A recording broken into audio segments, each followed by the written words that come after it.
Hi friends, welcome back to our channel. Friends, మన ఛానల్లో cricket updates రెగ్యులర్గా post చేయడం జరుగుతుంది కాబట్టి ఇంకా మన ఛానల్ని సబ్స్క్రైబ్ చేసుకోకపోతే ఫ్రెండ్స్ వెంటనే సబ్స్క్రైబ్ చేసుకోండి అండ్ పక్కన బ్లాక్ని యాక్టివేట్ చేసుకోండి.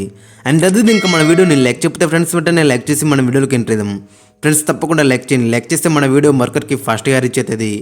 ఇక India versus Afghanistan first T20 అయ్యి మరి వరల్డ్ కప్ ముందు మన టీంలోకి అయితే మరి లాస్ట్ సిరీస్ అని చెప్పుకోవచ్చు మరి ఇంటర్నేషనల్ పరంగా చూసుకుంటే. కాబట్టి మరి ఈ సిరీస్ అనేది మన టీంలోకి చాలా ఇంపార్టెంట్ అని చెప్పుకోవచ్చు. ఎందుకంటే మరి అక్కడ కాంబినేషన్ పరంగా ఇక ఈ మ్యాచ్ వచ్చేసి మరి అక్కడ మొహాలీలో జరగబోతుంది. ఇక్కడ యూజువల్గా చూసుకుంటే మరి పిచ్ మరి బోత్ బ్యాటర్స్కి అండ్ బౌలర్స్కి అక్కడ ఇనిషియల్గా మరి ఇద్దరు కూడా మంచి హెల్ప్ ఉంటుంది. అగ్రెసివ్ స్టార్ట్ కూడా దొరుకుతుంది ఓపెనర్స్కి అండ్ ఇనిషియల్గా కూడా పేసర్లకి హెల్ప్ ఉంటుంది. ఒక్కసారి మొత్తం ఇక్కడ స్టార్ట్స్ చూసుకుంటే మొత్తం 6 మ్యాచ్లు ఆడితే అందులో మన టీంలో 3 గెలిచింది, విజిటింగ్ టీం 1 గెలిచింది. ఇక ఫస్ట్ బ్యాటింగ్ చేసి 2 గెలిస్తే మరి సెకండ్ బ్యాటింగ్ చేసి 4 గెలిచిళ్ళు. మరి కొంచెం చేజింగ్ టీంకి కొంచెం హెల్ప్ ఉండే అవకాశం ఉంటుంది.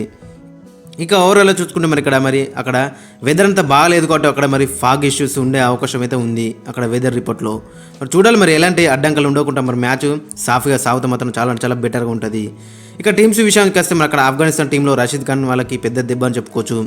ఎందుకంటే ఈ సిరీస్ మొత్తం నుంచి అక్కడ వెనుదొలిగింది కాబట్టి మరి అతను లేని లోటు మాత్రం చాలా వాళ్ళకు ఉంటుంది. ఇక మరోవైపు ఓవరాల్గా చూసుకుంటే మరి ఆఫ్ఘనిస్తాన్ ఇప్పుడే వాళ్ళు కొంచెం స్ట్రాంగ్గా బిల్డ్ అవుతుంది వాళ్ళ టీం. ఒకసారి వాళ్ళ ప్లేయింగ్ లెవెన్ చూసుకుంటే మరి అక్కడ ఇబ్రహీం జద్రన్, రెహమానుల్లా గుర్బాజ్, రహమద్ షా, అస్మదుల్లా ఒమర్జై, నజీబుల్లా జద్రన్, మొహమ్మద్ నబీ, కరీం జనత్, ముజీబుర్ రెహమాన్, క్వైస్ అహ్మద్, ఫజలక్ ఫరూకీ, నవీన్ ఉల్లాకు ఓవరాల్గా చూసుకుంటే మరి డీసెంట్ లైనప్ అని చెప్పుకోవచ్చు. ఇక మరోవైపు మన టీం మీద చూసుకుంటే మరి అక్కడ 14 నెలల తర్వాత మరి అక్కడ ఇద్దరు దిగ్గజాలు అయితే కంబ్యాక్ చేస్తున్నారు T20లో. మరి వీళ్ళ దగ్గర నుంచి ఎలాంటి పర్ఫార్మెన్స్ వస్తాయని అక్కడ ఫ్యాన్స్ మాత్రం ఎదురు చూస్తున్నారు.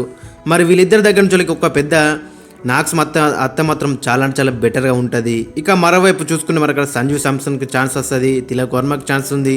అండ్ అది అక్కడ చూసుకుని మరి రింకు సింగ్ కూడా ప్లేయింగ్ లెవెల్లో ఉండే అవకాశం ఖచ్చితంగా కనిపిస్తుంది. ఇక పేస్ డిపార్ట్మెంట్ చూసుకుంటే మరి అక్కడ 3 కనబడుతున్నారు మనకి, అవేష్ ఖాన్, ముఖేష్ కుమార్ అండ్ హర్షదీప్ సింగ్. ఇక స్పిన్ డిపార్ట్మెంట్లో చూసుకుంటే కుల్దీప్ యాదవ్ అండ్ అక్షర్ పటేల్ బరిలోకి దిగనున్నారు.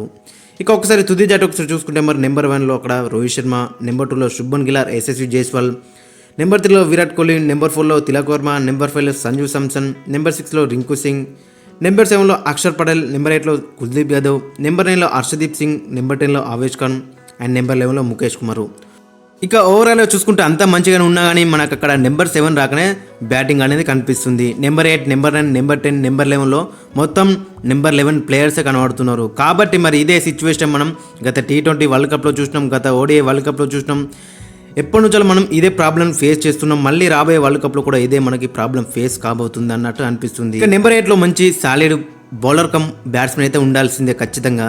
మరి మన టీమిండియాలో గత కొద్ది రోజుల నుంచి మిస్ అవుతున్నాం. మరి ఉన్న దీపక్ చాహర్ అండ్ శార్దుల్ ఠాకూర్ అని వాళ్ళకి రెగ్యులర్గా ఛాన్సెస్ అయితే ఇస్తలేరు. ఓవరాల్గా చూసుకుంటే మళ్ళీ ఇదే ప్రాబ్లం అయితే ఫేస్ చేస్తామని అనిపిస్తుంది అక్కడ మరి రాబోయే T20 వరల్డ్ కప్లో. ఫ్రెండ్స్, మరి మీ యొక్క ఒపీనియన్ కింద కామెంట్ సెక్షన్లో మెన్షన్ చేయండి.